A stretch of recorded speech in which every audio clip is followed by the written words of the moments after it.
Doctor صاحب سب سے پہلے تو دی انیویٹیبل کویسچن، پیٹرول کی قیمتوں میں اب آپ کب اضافہ کریں؟ آج 30th ہو گئی ہے تو پیٹرول پمپس پہ رش ہو گیا ہے، اسپیکولیشن اس وقت ہو رہی ہے کہ رات کو قیمتیں دوبارہ بڑھ جائیں گی. Can you share some news with us on that? یہ میری لاسٹ انگیجمنٹ ہے ٹی وی پہ. میں اس کے بعد ٹی وی پہ آج رات کو نہیں جاؤں گا. اس کے علاوہ میں کچھ نہیں کہہ سکتا ہوں. سر اس کا what sort of an answer is this؟ میں مطلب کہ میں نے تو آپ سے پیٹرول پرائسز پہ پوچھا، آپ مجھے لوگ کہتے ہیں نا کہ جب مفتاح اسماعیل ٹی وی پہ آتا ہے تو سمجھ لو پیٹرول مہنگا ہوتا ہے، تو میں اس کے بعد ٹی وی پہ نہیں جاؤں گا. اچھا، تو یعنی کہ پھر آج قیمتیں بڑھ رہی ہیں آپ کی بات سے؟ تو نہیں جاؤں گا، میں ٹی وی پہ نہیں جاؤں گا. نہیں تو آج تو آپ آ گئے ہیں نا سر. دیکھیں قیمتیں بڑھیں یا نہ بڑھیں، وہ 15 اور 30 کو، ہر 15 اور 30 کو ایک ریچول ہوتا ہے. ہم سے جرنلسٹ پوچھتے ہیں، ہم کچھ نہیں کہتے. پھر اس کے بعد اگر شام میں بڑھنی ہوتی تو کبھی بڑھ جاتی ہیں، کبھی نہیں بڑھتی.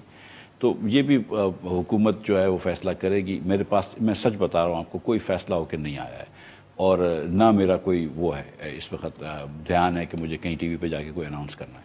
سر بٹ یہ جو آپ نے بجٹ کے اندر جو لیوی کی اجازت لی ہے، یہ ایونچولی تو فیصلہ ہونا ہے، اور کہا یہ جا رہا ہے کہ یہ جلد ہی ہونا ہے. ہمیں یہ بات نہیں کہ اب آپ جیسے ویگلی آپ نے تقریر میں کہہ دیا کہ ایک آدھ مہینے بعد دیکھ لیں گے، ابھی کوئی ارادہ نہیں ہے. تو this has to be done, اور اطلاعات تو یہی ہے کہ 1 جولائی تک ہوگا.